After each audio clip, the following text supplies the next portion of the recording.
معزز ناظرین السلام علیکم، امید کرتا ہوں آپ خیر و عافیت سے ہوں گے۔ محلہ ہمیشہ اپنی مثال آپ تھا، جہاں کے بزرگ نیک نمازیں پڑھنے والے، عورتیں پردہ دار اور بچے معصوم کھیل کود میں مصروف رہتے تھے۔ لیکن وقت کا کھیل دیکھو، ایک دن ایسا آیا جب اس محلے کی ایک بیٹی نے اپنی اداؤں اور چلاکیوں سے نہ صرف اپنی عزت دار پر داغ لگایا بلکہ پورے محلے کی بنیادیں ہلا کر رکھ دی۔ شروع میں بات صرف اتنی تھی کہ وہ لڑکی چھت پر آ کر بال کھول کر چڑھتی، کبھی اونچی آواز میں ہنستی، کبھی گلی کے نکڑ پر جا کر کھڑی ہو جاتی تھی۔ آتے آتے نوجوانوں کو اپنی طرف متوجہ کرنے لگتی۔ یہ سب دیکھنے میں شاید چھوٹی بات لگتی تھی، مگر دراصل یہ وہ پہلی چنگاری تھی جس نے آگ کا کام شروع کیا۔ نوجوان لڑکے جو پہلے اپنے گھروں اور کتابوں میں مشغول رہتے تھے، آہستہ آہستہ اس کی طرف مسکراتے اور دیوانے ہونے لگے۔ کچھ دوستوں نے اپنی پڑھائی چھوڑ دی، کچھ نے نمازیں قضا کرنا شروع کر دی، کچھ تو ان کے پیچھے پیچھے گلیوں میں گھومنے لگے۔ محلے کا ماحول دن بہ دن خراب ہونے لگا۔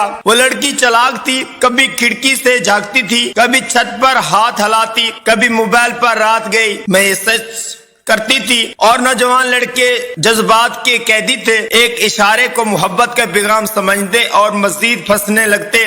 وقفہ یہ کھیل بڑھتا گیا، گلی میں نوجوانوں کی ٹولیاں بڑھنے لگی۔ پہلے جگہ قرآن کی تلاوت اور سکون کی عدالت تھی، وہاں اب رات گپ شپ اور ہنسی مذاق سناتے دیتے۔ محلے کے بزرگ سر پکڑنے لگے، لیکن سب خاموش تماشے بن گئے۔ والدین بھی بیٹی کی آزاد رویے کو یہ سوچ کر نظر انداز کرتے رہے۔ آج کل کے زمانے میں یہ سب چلتا رہا۔ کچھ ہی مہینے گزر رہے تھے کہ حالات خطرناک رخ اختیار کر گئے۔